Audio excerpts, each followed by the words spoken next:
Nothing like this has ever happened before. So a state of consciousness that's kind of, other than what we experience normally day to day. At no point in history does performance quintuple in a decade. Rapt attention where you're totally focused on the task or whatever activity it is that you're doing.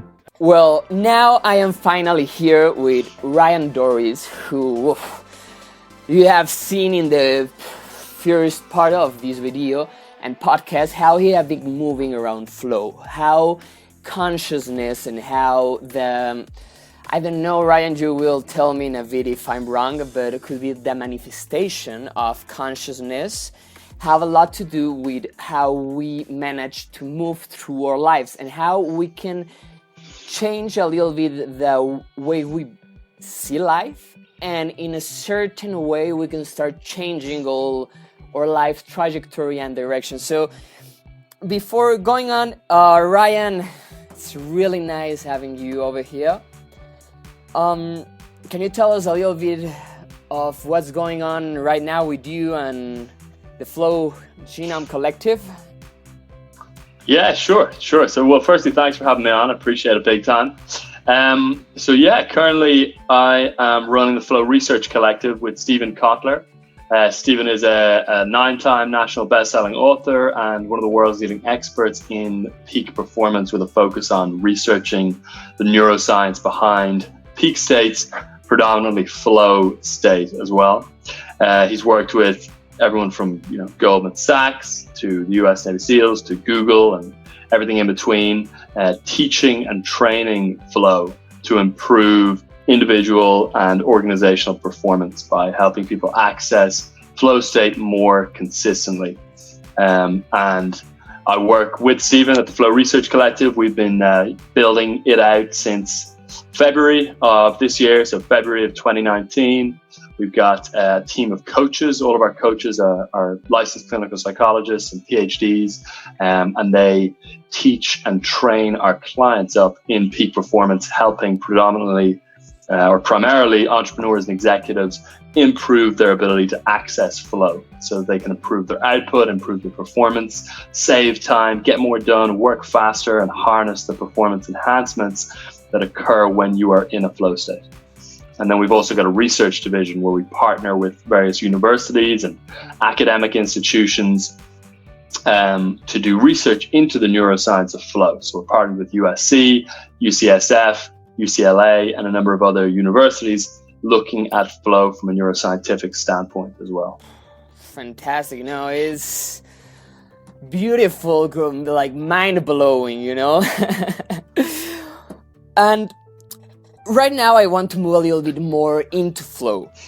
And to get into flow, I would like to know, how did you get into flow? Because I've seen that you have been you've worked with a lot of different companies in different places over the world. You have been working with different universities and you had like top class mentors from all over the world. And now you're like one of the managers that have the main, what I understand, you get all the resources to move all the Flow Genome project, and you're like behind all the move. So it's fantastic what Stephen Kotler have been doing. I'm a really, really big fan, love it. Like, I understand now this thing of how your life can go 400% in optimization in 1 month, implementing all these flow trainings, getting into into flow. And I would like to know how, in your own life, how was a little bit your own trajectory through your own childhood, your own, which were the leverage moment that put in your sight, start going, directing yourself to flow? Sure, yeah. So I would say kind of one of the big inflection points or pivotal moments was having a really serious head injury at age 13. So I was on holidays with my family in Europe and went down a water slide, a vertical water slide, head first, and tried to do a somersault off the bottom of the slide. And I semi-rotated and cracked the top of my head against the bottom of the concrete floor of the pool, which was only about 3 foot deep, and the slide was about 100 foot in height. So there was obviously a pretty intense impact. Luckily enough, I survived, but I had very severe symptoms from that head injury for about 6 to 7 years after the accident itself. So chronic fatigue, blurred vision, amnesia, all sorts of different debilitating symptoms. And then about halfway through that period, so when I was about 15, 16, I sort of began reading about peak performance, neuroscience, personal development, self-help, spirituality, human potential, human optimization, this whole kind of world of peak performance, and developed an extremely deep, strong passion for it, and a really kind of strong curiosity around the human experience and the human condition. And it was at that point that I sort of began kind of mapping out my own future trajectory, really seriously setting and attempting to achieve goals. And that sort of path from 15, 16 onwards led me to connecting with Stephen, initially as a fan of his work, and then as a colleague or as an employee, and then partner. Now, right hand, I've heard. Yeah. Yeah, exactly. So, yeah. Whew. So, peak performance. Is that, in a certain way, do you feel that your own life could be like that? Well, I think in a certain way, and I talk a lot about this, everyone can get their own life into this like hero journey story, no? At the end, your own narrative in a certain ways, I think that also change all the perception that you can have of a certain incident. Something can become like your curse, or can become like the pivotal moment that you say that changed your whole existence. So in all these changes, what do you feel that drives you right now? Like, what have you taken from your childhood and all this trajectory, and right now, which drives you, that, or what things, sorry if my English is kind of rusty. No, it's haven't talked in a while. But no, it's good, man. Yeah. In just a few words, what drives you? Not a few words from me, from you. Just the question is in a few words. But, yeah, no, absolutely. So, I mean, it sounds incredibly cliche and kind of bland and boring, but it is sort of a desire to sort of reach my full potential and kind of die empty and give everything, and just close the gap between kind of reality and possibility, and really see what I'm capable of doing, and who I'm capable of becoming, and what I'm capable of kind of contributing. I just think that the idea of dying with more left to give and more left to do and more left to say and more left to learn is somewhat inevitable, but also somewhat tragic. So I want to at least kind of minimize the degree to which that is happening. And I think that is probably the biggest drive, is just to sort of, kind of try and max out my potential and see what's fully possible. And what do you think that it's fully possible? Well, we'll see over the next 50 to 60 to 70 years, I suppose. I don't know. Yeah, hopefully a lot. But we'll see. I mean, I think when you, and this is just nothing but my own kind of personal opinion, I think if you set big, long-term, lofty, ambitious goals and small chunk them down into achievable, more kind of minor tasks, and then execute against them every day, very consistently over years and years, I think that an enormous amount is possible. And I think people tend to drastically underestimate the power of cause and effect, and of just executing against a big goal for years with consistency.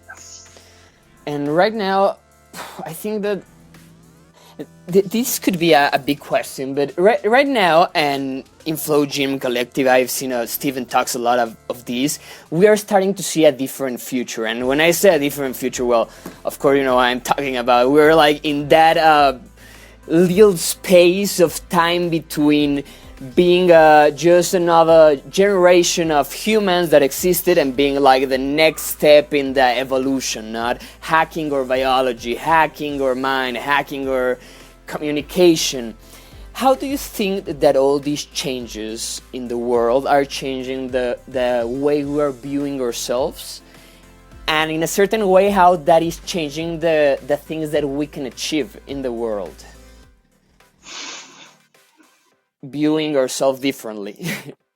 Yeah, it's a good question, man. I mean, I think, well, ultimately it all, you know, there's that whole kind of line of spiritual thinking around, you know, the law of attraction and manifestation and, you know, visualization and this kind of idea that, you know, what you think ends up becoming a reality and what is in the mind then ends up becoming matter or real. And I think that there is some serious truth to that, which is not necessarily woo-woo or magical. And the way I like to think about it is just simply that, you know, your actions are predicated by your thoughts. It's impossible to have actions that are bigger or more expansive or more ambitious than what you are conceiving within your mind. So whatever it is that you think is possible is going to dictate and determine the actions that you take. And the actions that you take are ultimately going to be the cause of the results that you get, or the things that you do, or the reality that actually occurs. But you can't, it all ends up kind of being a trickle down effect from your thoughts or your mind, essentially. And that's not to say that your mind is creating these things, but your mind is determining the actions that you take, which then create these things. And I think the sort of spiritual communities get that slightly confused. They think that the mind or thought is creating and manifesting reality, but the mind or thought is manifesting, you know, a potentiality of actions, which are then creating reality. So I think they kind of miss a step in the sort of feedback loop. But then to answer your question more specifically, where people in general, I think, sometimes go wrong is that they don't take the time to truly think about what may be possible and really kind of try and expand their possibility space, but rather they just take actions without any awareness of the fact that cause and effect exists and that their actions will ultimately determine the reality that they're living in. So I think kind of a three-pronged approach of thought, action, and then you know, reaction or result, or whatever way you want to put it, is a very helpful way of kind of thinking about things. And when people really have that in mind, yeah, it can just expand what's possible. No, it's fantastic. I loved it.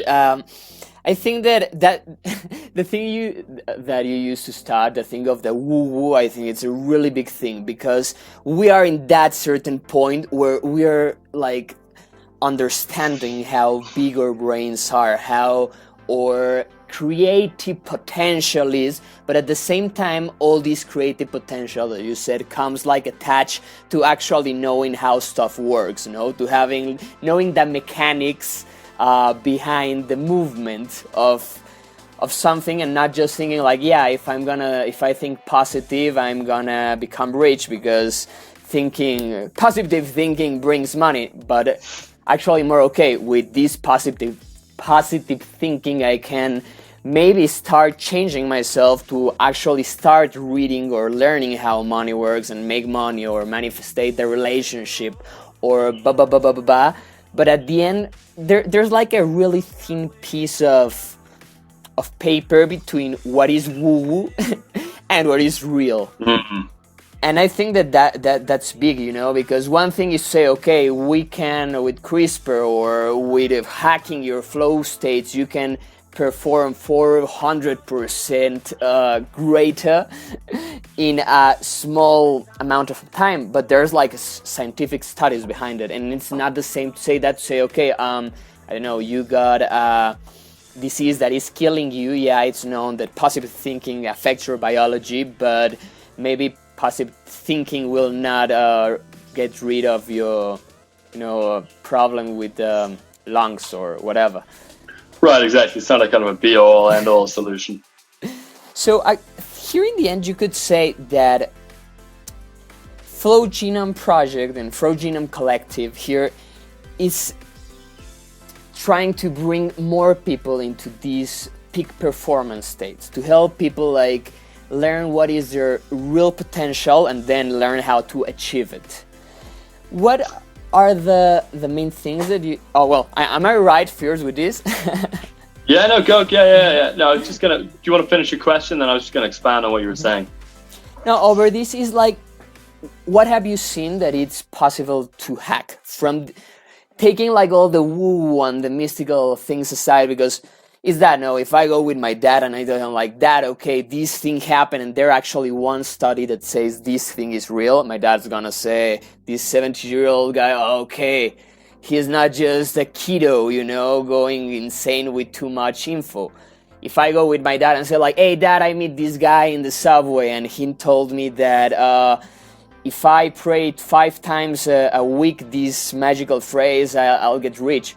My dad is gonna slap me in the face and hey, what the new generations have have become.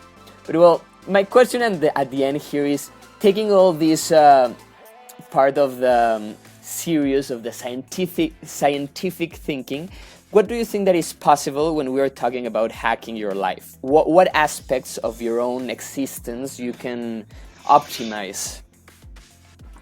Sure, yeah, it's a great question. So just one point is in terms of companies. So the Flow Genome Project is the company Stephen used to work with, and that I used to work within, and then the Flow Research Collective is now the new organization. Okay. So just to clear that up. But Jamie is still at the Flow Genome Project. He's still doing really interesting work there.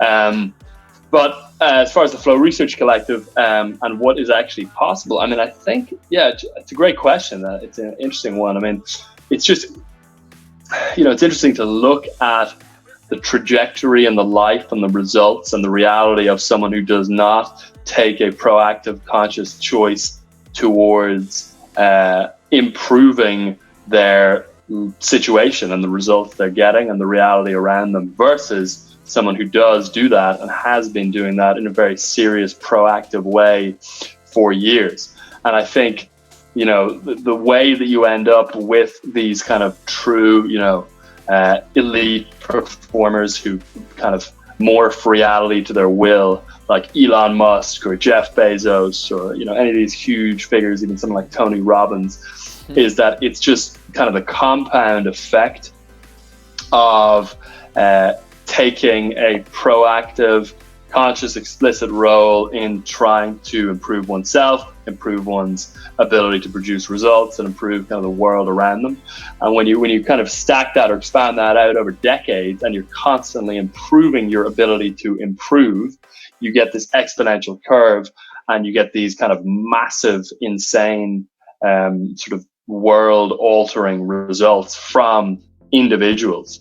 And Elon Musk is a great example. It's one individual who has arguably done as much as thousands or tens of thousands or even potentially hundreds of thousands of individuals stacked together.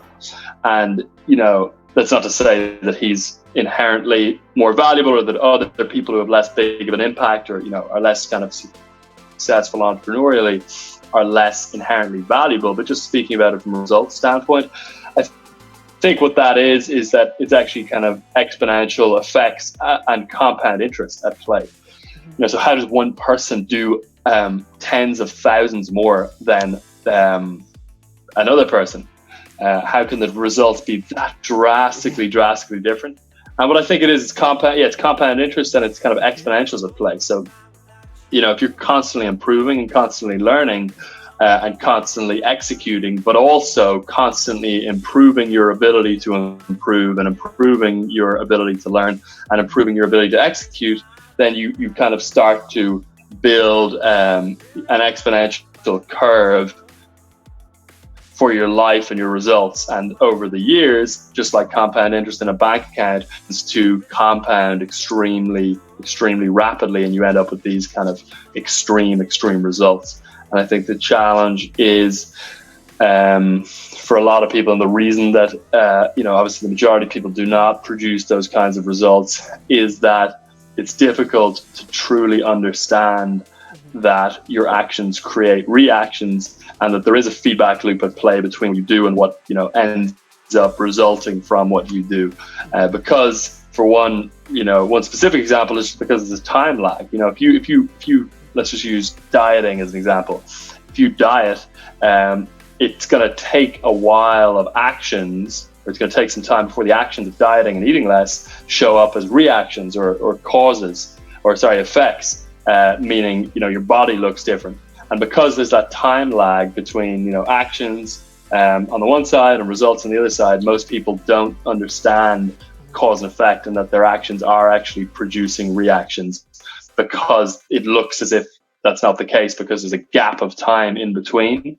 But if you kind of can trust the fact that there absolutely is cause and effect, and if you can be not blinded by the time gap that exists between actions and reactions, then I think you can kind of live a life of agency and just really produce, enormous results. And that's the other kind of huge thing, I think, which is often a big starting point, is understanding the power of agency and just the power of your ability to be able to determine and dictate your future and produce results.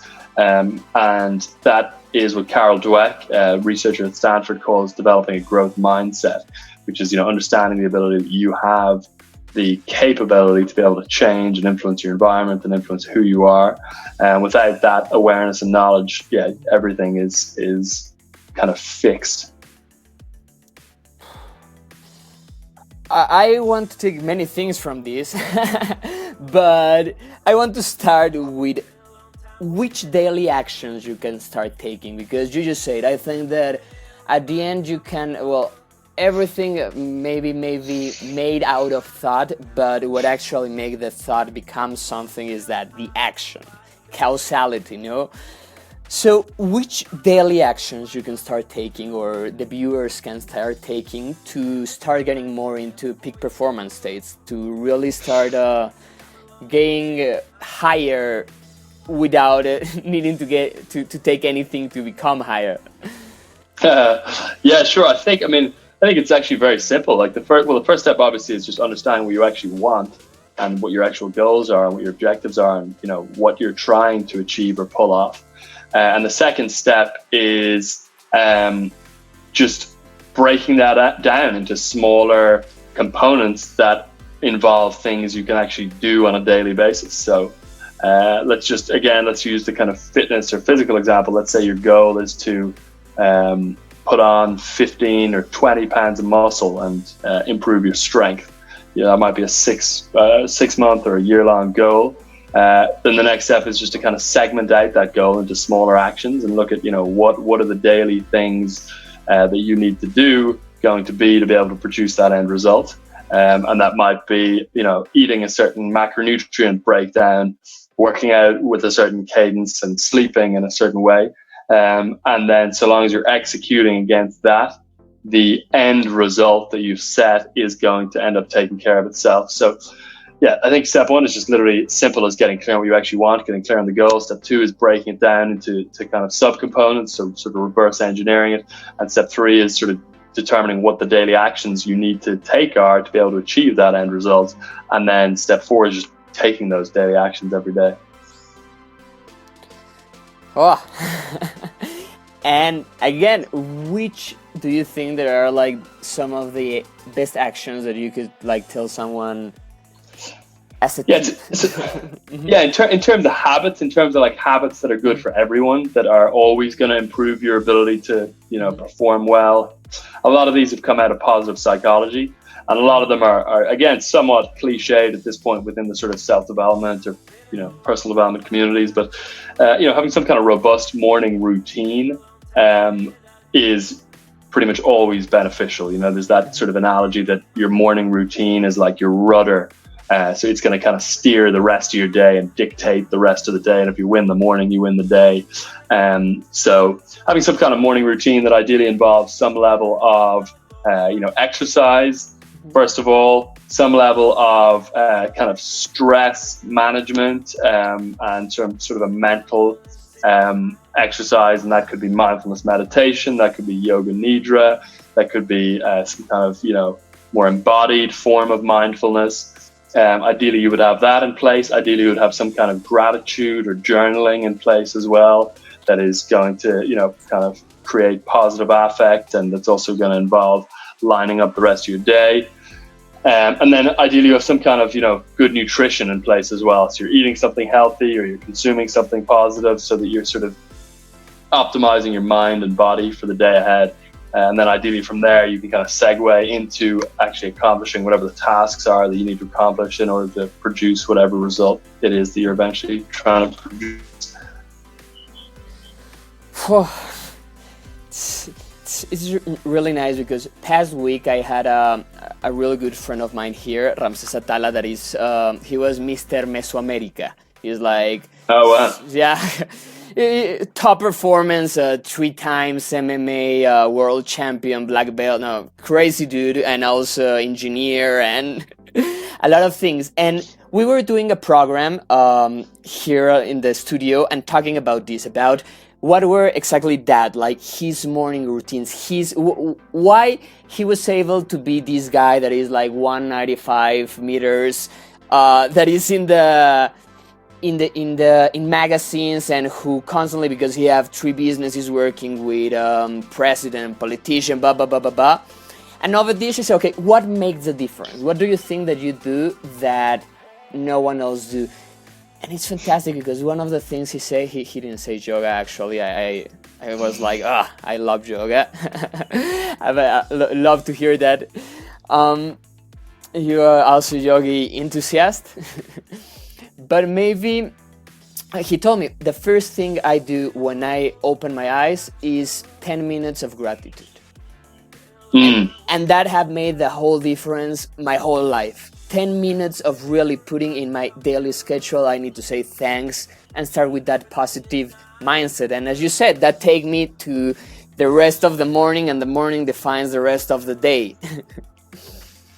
Absolutely, yeah, exactly. That's a great way to put it. And gratitude is huge, 'cause especially when you have it as a repeating habit, because when it's a recurring habit, it sort of trains the filter of your mind to be constantly trying to look for things that you're then going to be able to list the next day or whenever you do your gratitude as things that you're grateful for, because your brain begins to know, your mind begins to become aware of the fact that you've got this habit of listing things you're grateful for that you're going to be doing no matter what at a certain time and date. So throughout the day, you're sort of scanning your environment and scanning your life for things that you're going to be able to list as things you're grateful for, which kind of shifts your perspective and perception towards the positive in a permanent way. So you're kind of filtering your environment always for the positive, because you've got this recurring habit of gratitude, or whatever the case may be. Yeah. I love it, and it's so true. Like, I haven't seen it that way, but this thing of actually focusing, being grateful, makes you being more grateful through the rest of the day. And it's again the feedback loop, causality. Exactly, man. Yeah. Is there any other secret in the universe that is not causal, that you can't attach causality to? That's interesting. I mean, I think another one is leverage. So if you can increase the amount of output you can get for any given input, it's still causality. So let's say if you work 1 hour and you get $100 in return, the cause or the result for the action of working an hour is $100. But if you can somehow gain leverage, maybe through building a business and hiring employees, or more effectively using technology, or somehow achieving scale, and you can earn then $200 for that 1 hour, and then $300, and then $400 for that 1 hour of input. So if you can essentially get a better amount of output for your inputs through becoming leveraged, then that's almost like, obviously still causality, but it's like causality or cause and effect on steroids. And you can multiply that to infinity by increasingly gaining leverage. And that's what the best entrepreneurs in the world do. You know, someone like Elon Musk has just multiplied the ratio of input to output that he gets so enormously that he's able to, as one individual person who only can possibly work so many hours, he's able to get this insane output from his inputs because he's become leveraged. So it's kind of like adding fuel to the fire of cause and effect. It is adding fuel to the causing effect.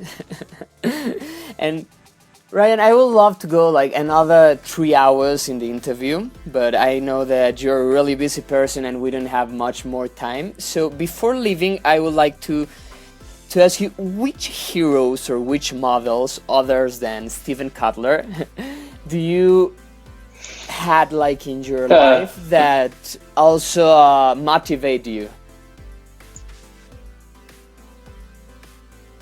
Yeah, it's interesting, man. It's a great question. I mean, there was different people at different times.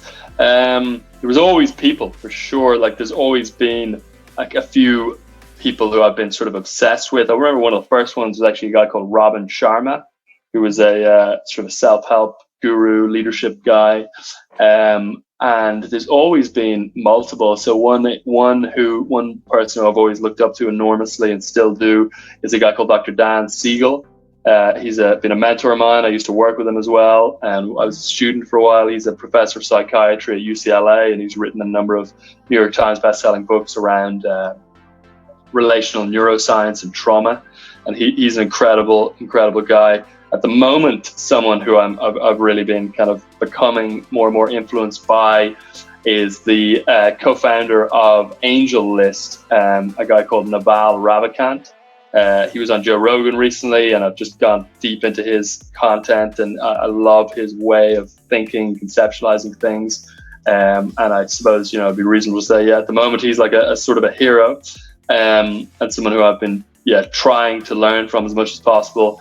And yeah, there's always new people coming up, and then certain people who I would consider mentors or heroes begin to potentially sort of fade into the background a little bit or become slightly less relevant depending on what I'm grappling with at any given time. What do you think that you admire of these role models or heroes or mentors? Because I see that most people you have admired, you have come to work with them or now be hand to hand. But what do you think that these people have that really turn your heart on? So like, I like that. Yeah, it's a good question. I mean, I think it's always something that I want to possess. So, like I want to be them or be something about them at least, or have something they have. So there's always an aspirational quality to it in some capacity. I don't think there's ever a situation where I have sort of a role model or a mentor or a hero who doesn't possess any qualities or characteristics that I would not like to embody at some point. But it just varies. What those characteristics or things are vary situation to situation, person to person, and then time to time from me individually, depending on what I'm trying to do or achieve or what I'm thinking about most or working on most. But there's always an aspirational quality for sure. What do you feel are like some of the quotes or advices that you have received that have changed you or make you more like a deep, that have touched you deeply? And which advice would you give to the next generation of, because maybe now adolescent kiddos that are turning now into 18 kiddos that may become the future or the generation that saves humanity or the one to destroy it? So first of all, which great advice have you received and which advice would you give?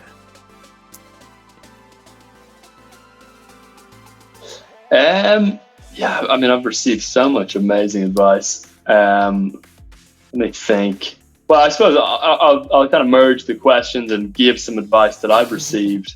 which Perfectly. is, you know, a lot of people get kind of paralyzed because they don't know what they want to do, or they say they don't know what they want to do, or they haven't found their passion, or they're not sure what their path is. And I think it's just an enormous trap. And it's a totally false notion that you find out what you want to do and then you do it. There is no inherent thing, there's no inherent passion that you have to kind of discover before being able to act.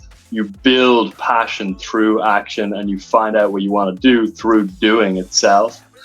So I would say take action ruthlessly and relentlessly and obsessively as much as possible, and the path forward will kind of, you know, unravel and unfold through the action taking. Not doing because you don't know what you want to do is just a terrible idea, and is not going to work. It's not going to get you any closer to what you do want to do. Deliberating is no use. So, you know, you're much better off doing something that you don't like or that you don't want to do versus doing nothing at all, because it's going to help you hone in on what it is that you do like doing. You'll be able to spot patterns, trends, and notice, you know, where your strengths lie, and develop passions as well. You know, we don't have inherent passion. I mean, there's certain characteristics and traits and things like that that make us more inclined to be drawn towards certain areas or things. But I would say just take action like crazy immediately. Take a shit ton of action right now. Learn of everything you can learn. Do as much things as you can do until you say, okay, this was it.